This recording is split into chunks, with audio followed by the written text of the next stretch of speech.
সরকারি প্রকল্পে পরিবেশ ছাড়পত্রের শর্ত শিথিল, নির্দিষ্ট সময়ে কাজ শুরুতে প্রধানমন্ত্রীর অনুশাসন। করোনায় আরও ৪১ জনের মৃত্যু, বেড়েছে দৈনিক সংক্রমণ হার।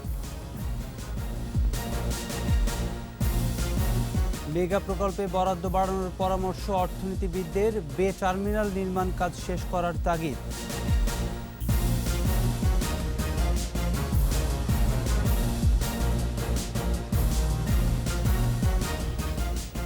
শুনছিলেন ফার্স্ট সিকিউরিটি ইসলামী ব্যাংক লিমিটেড সংবাদ শিরোনাম। আমন্ত্রণ ২১ দেশের সংবাদের সাথে আছি আমি প্রণব চক্রবর্তী।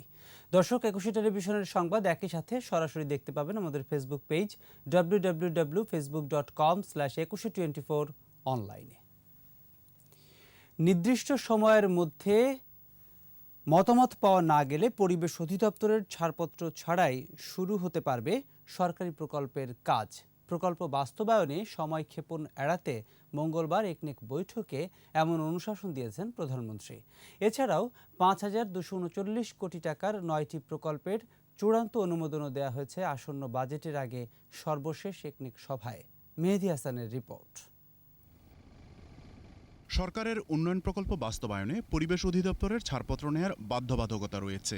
অনেক সময় এ ছাড়পত্রের অভাবে আটকে যায় উন্নয়ন প্রকল্প। এমন পরিস্থিতিতে এ ছাড়পত্রের শর্ত শিথিল করার অনুশাসন দিলেন প্রধানমন্ত্রী। মাননীয় প্রধানমন্ত্রী বলছেন যে না, এটা ওপেন এন্ডেড হতে পারে না। ছাড়পত্র সুনির্দিষ্ট সময়ের জন্য উল্লেখ করে যাবে। এই সময়ের মধ্যে যদি তারা ছাড়পত্র না দেয় বা কোনো মন্তব্য না দেয়, ধরে নেওয়া হবে তাতে কোনো আপত্তি নাই, তাদের জন্য অপেক্ষা করবো না। এই যে মেজর সিদ্ধান্ত আমার মনে হয়। এদিকে ১৭,২৯০ কোটি টাকার আলোচিত প্রাইমারি স্কুল মিল প্রকল্পটি শেষ পর্যন্ত ফেরত গেছে একনেক থেকে। শিশুদের কল্যাণের একটি দিক, খাবার জন্য আর খিদে লাগলে খাবে, এটা ফিজিবিলিটি আবার কি। আপনার যদি খিদে লাগে আপনি খান, আমরা খাই, এটা তো অবশ্যই অ্যাকসেপ্টেড। ওই রাইটের বিবেচনা করবেন। হাওড়া যেহেতু এটা ফেরত গেছে, এখন নিশ্চিত দিবেন ক্লোজার লুক, ডিটেইল লুক, এবং আপনি যারা বললেন বিজিবির জন্য নারায়ণগঞ্জে ২৩৭ কোটি টাকা ব্যয়ে ব্যাটালিয়ন নির্মাণ প্রকল্পেরও অনুমোদন দেওয়া হয়েছে এদিনের সভায়। ঢাকার চারদিকে সমস্ত শিল্প প্রতিষ্ঠান এগুলি গড়ে উঠেছে এবং সেখানে ব্যাপক সংখ্যক আমাদের শ্রমিকরা কাজ করে। তাছাড়াও আরও বিভিন্ন ধরনের সেখানে অনাকাঙ্ক্ষিত ঘটনা ঘটার সম্ভাবনা থেকে যায়। সেই কারণে বেসামরিক প্রশাসনকে সহায়তার জন্যই এই চারটাকে এখানে প্রস্তাব করা হয়েছে। এদিন অনুমোদন পাওয়া অন্য প্রকল্পগুলোর মধ্যে আছে লক্ষ্মীপুরে মেঘনা নদীর ভাঙন রোধে তীর সংরক্ষণ প্রকল্প, যার ব্যয় ৩,০৯০ কোটি টাকা। মেহেদী হাসান, ২১ টেলিভিশন, ঢাকা। কোভিড-১৯-এ ২৪ ঘন্টায় বেড়েছে সংক্রমণ ও মৃত্যু। একদিনে ৪১ জনের মৃত্যু হয়েছে, যা ২৩ দিনের মধ্যে একদিনে সর্বোচ্চ মৃত্যুর রেকর্ড। শনাক্ত ১,৭৬৫। দৈনিক সংক্রমণ হার বেড়ে হয়েছে ৯.৬৭। সুস্থতার হার ৯২.৫০%। বিস্তারিত জানাচ্ছেন স্মৃতি মণ্ডল। করোনা ভাইরাসের কয়েকটি ভেরিয়েন্ট এখন বাংলাদেশে। ভারতীয় ভেরিয়েন্ট তার মধ্যে দ্রুত সংক্রমণশীল। সীমান্ত এলাকাগুলোতে বাড়ছে ভারতীয় ভেরিয়েন্টে আক্রান্তের সংখ্যা। স্বাস্থ্য অধিদপ্তরে দেয়া তথ্য অনুযায়ী ২৪ ঘন্টায় মারা গেছেন আরও ৪১ জন। মৃতের সংখ্যা বেড়ে ১২,৬৬০। ১৮,২৫০টি নমুনা পরীক্ষায় শনাক্ত ১,৭৬৫। মোট শনাক্তের সংখ্যা ৮,০২,৩০৫। সুস্থ হয়েছে ১,৭৭৯ জন। পরীক্ষা বিপরীতে দৈনিক সংক্রমণ হার বেড়ে হয়েছে ৯.৬৭%। মৃত্যু হার ১.৫৮ ও সুস্থতা ৯২%-এর বেশি। ২৪ ঘন্টায় সবচেয়ে বেশি মৃত্যু ঢাকা বিভাগে ১৫ জন ও চট্টগ্রাম বিভাগে ১১ জন। পুরুষ মারা গেছে ২৬ জন ও নারী ১৫ জন। ষাটোর্ধ্ব মানুষের মধ্যে মৃত্যু হার ৫৬.৮৮%। দেশে অক্সফোর্ড অ্যাস্ট্রাজেনেকার দ্বিতীয় ডোজ টিকা নিয়েছেন ৪১,৭৩,০০০-এর বেশি মানুষ। আর প্রথম ডোজ সম্পন্ন করেছেন ৫৮,২০,০১৫ জন। এছাড়া চীনের সিনোফার্মের প্রথম ডোজ টিকা নিয়েছেন ২,১৪২ জন। স্মৃতিমণ্ডল, ২১ টেলিভিশন, ঢাকা। এদিকে করোনা সংক্রমণ ও মৃত্যু বেড়ে যাওয়ায় আতঙ্কিত রাজশাহী ও চাঁপাইনবাবগঞ্জ সহ সীমান্তবর্তী জেলার বাসিন্দারা। রাজশাহী মেডিকেল কলেজ হাসপাতালের করোনা ইউনিটে একদিনে 7 জনের মৃত্যু হয়েছে। তাদের মধ্যে 5 জন করোনা পজিটিভ ও 2 জনের মৃত্যু হয়েছে উপসর্গ নিয়ে। এদের 3 জনের বাড়ি চাঁপাইনবাবগঞ্জ, 2 জন নওগাঁর এবং রাজশাহী ও নাটোরের 1 জন করে। এ নিয়ে গত 8 দিনে এই হাসপাতালে করোনা ইউনিটে মৃতের সংখ্যা বেড়ে 62 জন। এদিকে বিশেষ লকডাউনে চাঁপাইনবাবগঞ্জে সড়ক মহাসড়ক বেশ ফাঁকা দেখা গেছে। 24 ঘন্টায় হিলিতে আরও 5 জন করোনা আক্রান্ত হয়েছে। নাটোরে 32 জনের নমুনা পরীক্ষায় আরও 17 জনের করোনা শনাক্ত হয়েছে।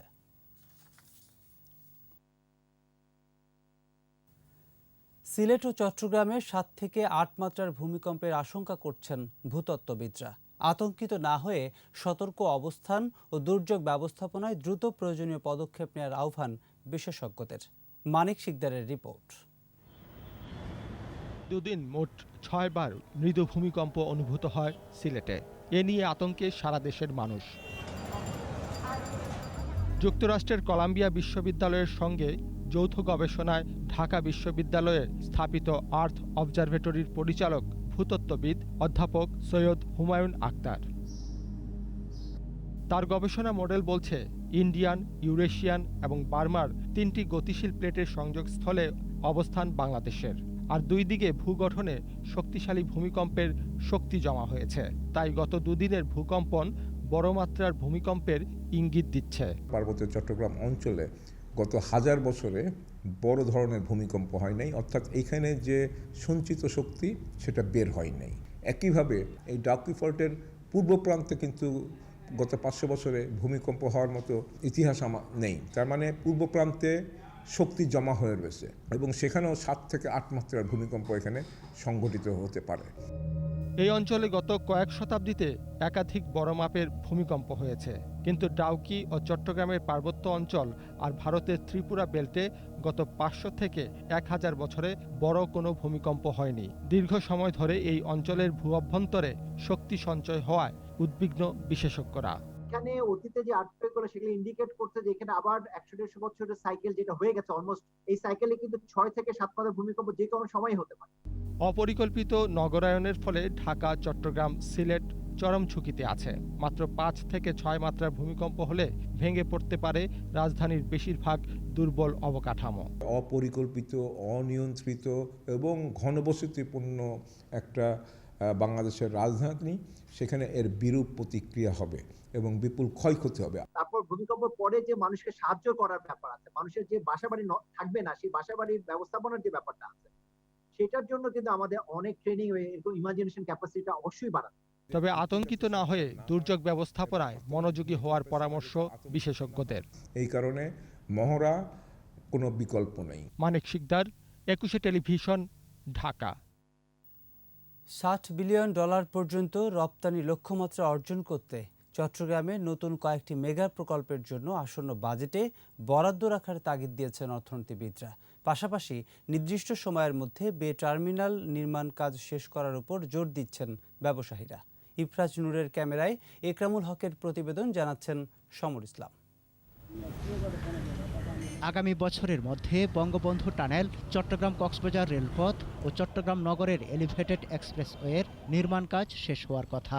যদিও নির্দিষ্ট সময়ের মধ্যে মেগা প্রকল্পগুলো শেষ করা বড় চ্যালেঞ্জ। সে চ্যালেঞ্জ মোকাবেলায় এবারের বাজেটে ইতিবাচক প্রতিফলন দেখতে চায় ব্যবসায়ীরা।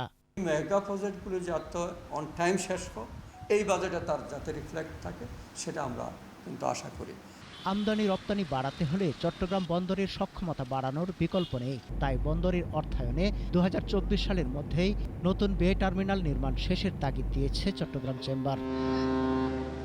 2024 সালে যেহেতু বন্দর তাদের নিজস্ব অর্থায়ন একটা করবে, সেটা যাতে 2024 সালের মধ্যে শেষ করতে পারে এবং আরও 2টা টার্মিনাল যাতে সরকারি এবং বেসরকারি উদ্যোগে যেটা হবে সেটাও যাতে হয়।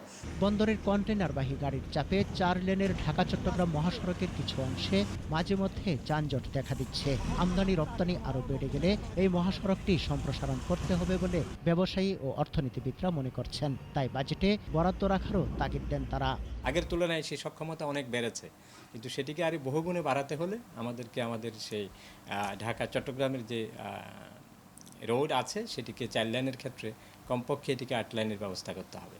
তো আমি আশা করছি যে সরকার ইনফ্রাস্ট্রাকচার ডেভেলপমেন্টের ক্ষেত্রে চট্টগ্রামের দিকে বিশেষভাবে নজর দেবে। চলমান প্রকল্পগুলোর সঙ্গে ঢাকা চট্টগ্রাম মহাসড়কের সম্প্রসারণ এবং বে টার্মিনাল নির্মাণ শেষ হলেই প্রধানমন্ত্রীর $60 বিলিয়ন রপ্তানির লক্ষ্যমাত্রা অর্জন সম্ভব হবে বলে মনে করছেন ব্যবসায়ীরা। সমর ইসলাম, 21 টেলিভিশন। নিচ্ছি বিরতি, যখন ফিরছি তখন অন্যান্য খবরের সঙ্গে আরও থাকবে। চট্টগ্রাম বন্দরে সরিষার নামে আসা 2 কন্টেনারে মিলল পপি বীজ।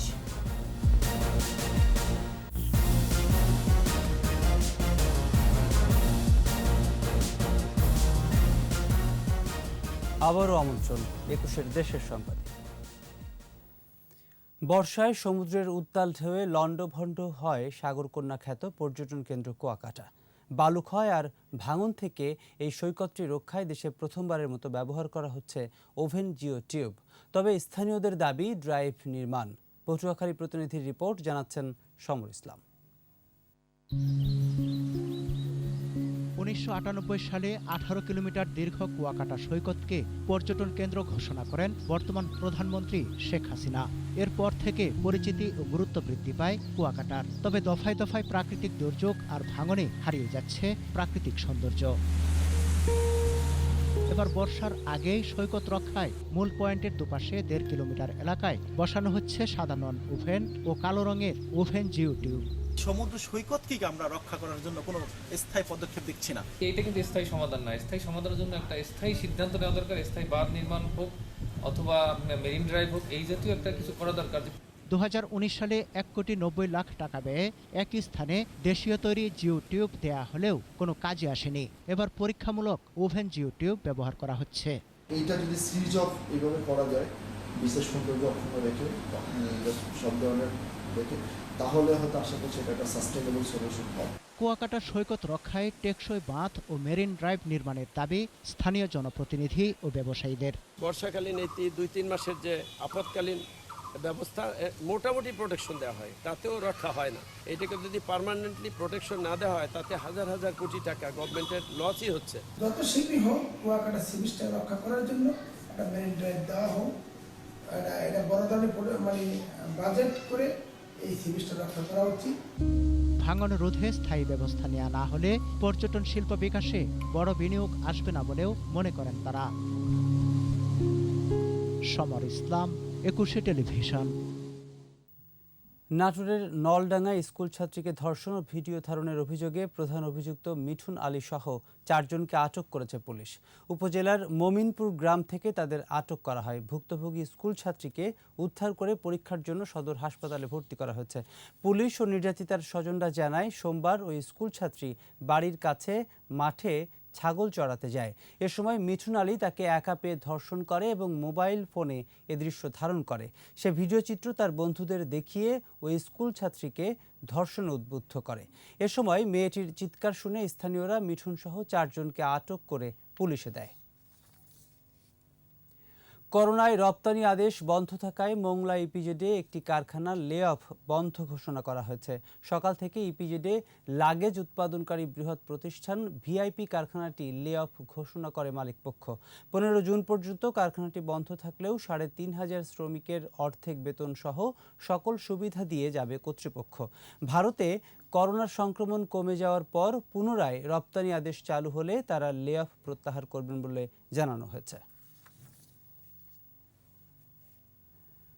আমেরিকা প্রবাসী এক নারীর আর্থিক সহায়তায় প্রায় 2 মাস পর চালু হলো রংপুর মেডিকেলের কিডনি ডায়ালাইসিস।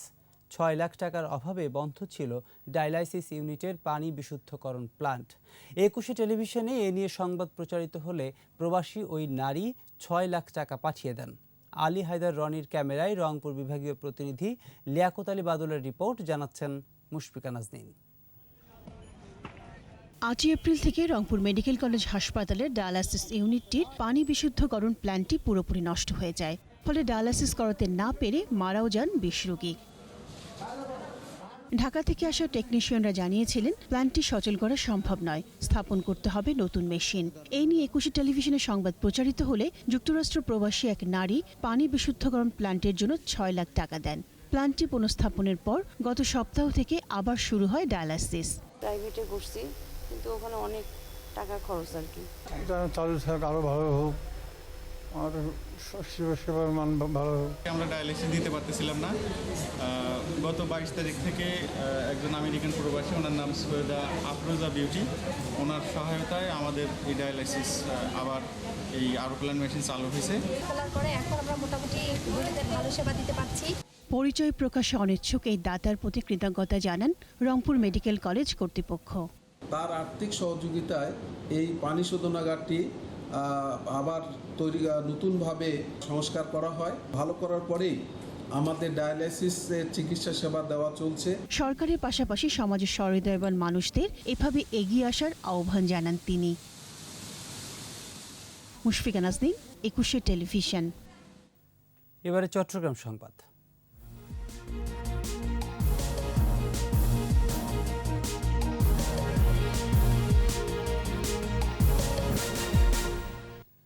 বন্দরনগরী চট্টগ্রামে বৃষ্টি ও জোয়ারের পানিতে নগরীর কাতালগঞ্জ, চকবাজার, আগ্রাবাদ সহ বিভিন্ন নিচু এলাকায় দেখা দিয়েছে জলাবদ্ধতা। এতে ভোগান্তিতে পড়ে কর্মজীবী মানুষ। এদিকে বেলা ৩টা পর্যন্ত গত 24 ঘন্টায় পতেঙ্গা আবহাওয়া অফিস প্রায় ১৩৫ মিলিলিটার বৃষ্টিপাত রেকর্ড করেছে। এছাড়া পাহাড়ে ঝুঁকিপূর্ণ বসবাসকারীদের নিরাপদ স্থানে সরে যেতে প্রচারণা চালাচ্ছে জেলা প্রশাসন। চট্টগ্রাম বন্দরে সরিষার কন্টেইনার থেকে ৪২ টন আমদানি নিষিদ্ধ পপি বীজ জব্দ করেছে কাস্টমস। আমদানিকারক প্রতিষ্ঠান আজমিন ট্রেড সেন্টার সরিষা বীজ আমদানির কথা বলে মালয়েশিয়া থেকে এসব নিষিদ্ধ দ্রব্য আমদানি করে। গত 18 April C&F agent hotline cargo international চালানটি খালাস করতে গেলে কাস্টমস হাউস তা স্থগিত করে দেয়। পরে ল্যাব টেস্টের জন্য পাঠানো হলে ৪২ টন পপি বীজ শনাক্ত হয়। আন্তর্জাতিক বাজার দর অনুযায়ী জব্দকৃত পপি বীজের বর্তমান মূল্য প্রায় 15 কোটি টাকা। এদিকে মিথ্যা ঘোষণায় নিষিদ্ধ পণ্য আমদানি করায় সংশ্লিষ্টদের আসামি করে মামলা করবে চট্টগ্রাম কাস্টমস হাউস। চট্টগ্রাম থেকে অপহৃত 13 মাস বয়সী শিশু ফারহানকে উদ্ধার করেছে পুলিশ। এ ঘটনায় জড়িত থাকার অভিযোগে দুজনকে আটক করা হয়েছে। সোমবার হবিগঞ্জ জেলা থেকে শিশুটিকে উদ্ধার করে চট্টগ্রামে আনা হয়। পুলিশ জানায় গত বছরের 12 ডিসেম্বর চট্টগ্রাম রেলওয়ে স্টেশন থেকে সুলতানা বেগম নামে এক নারী শিশুটিকে অপহরণ করে নিয়ে যায়। পরে মাত্র 900 টাকার বিনিময়ে এক দম্পতির কাছে বিক্রি করে দেওয়া হয়। এ ঘটনায় আটক ব্যক্তিদের বিরুদ্ধে থানায় নারী ও শিশু নির্যাতন আইনে চট্টগ্রামের কোতোয়ালি থানায় মামলা হয়েছে। আসামিদের আদালতের মাধ্যমে রিমান্ড চাইবে পুলিশ। কক্সবাজারের উখিয়ায় রোহিঙ্গা ক্যাম্প থেকে ইয়াবা সবচেয়ে বড় চালান জব্দ করেছে র্যাব। এ সময় গুরামিয়া নামে এক রোহিঙ্গা নেতাকে আটক করা হয়। সোমবার মধ্যরাতে বালুখালী রোহিঙ্গা শিবিরের 9 নম্বর ক্যাম্পের জি ব্লকে ইয়াবা জব্দের এই ঘটনা ঘটে। র্যাব জানায় গুরামিয়া মাঝির বসতঘরে ইয়াবার বড় চালান মজুদ আছে এমন গোপন তথ্যের ভিত্তিতে অভিযান চালানো হয়। সেখান থেকে 5,46,850টি ইয়াবা জব্দ করা হয়। আটক গুরামিয়া ওই ক্যাম্পের বাসিন্দা ও জি ব্লকের প্রধান রোহিঙ্গা নেতা।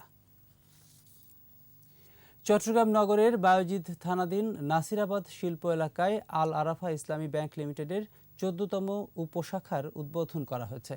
ওই এলাকায় ইসলামী ব্যাংকিং সেবা পৌঁছে দেয়া এবং স্থানীয় গ্রাহকদের সুবিধার্থে উপশাখার উদ্বোধন করা হয়। দুপুরে ব্যাংকটির সিনিয়র এক্সিকিউটিভ ভাইস প্রেসিডেন্ট এবং চট্টগ্রাম আঞ্চলিক প্রধান মোহাম্মদ আজম এই উপশাখার উদ্বোধন করেন। ব্যাংকটির চট্টগ্রামের আমানবাজার শাখার ব্যবস্থাপক মোহাম্মদ আফসার হোসেনের সভাপতিত্বে অনুষ্ঠানে বিশেষ অতিথি ছিলেন ভাইস প্রেসিডেন্ট AFM ফয়সাল কবির।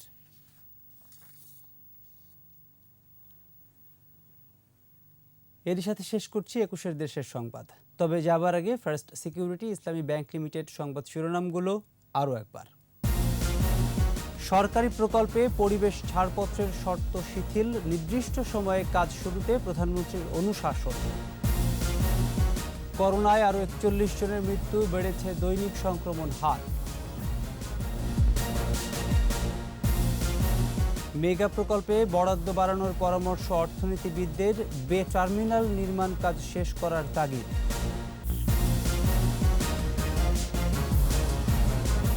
দর্শক, সর্বশেষ খবর জানতে ডায়াল করুন 2021 নম্বরে, আর ভিজিট করুন 21-tv.com এই ওয়েবসাইটে। এছাড়া ফেসবুকে লগ ইন করতে পারেন facebook.com/2124 অনলাইন। এতক্ষণ সাথে থাকার জন্য ধন্যবাদ। পরের সংবাদ সন্ধ্যা 7টায় দেখার আমন্ত্রণ রইল। স্বাস্থ্যবিধি মেনে চলুন, সুস্থ থাকুন, 21-এর সাথেই থাকুন।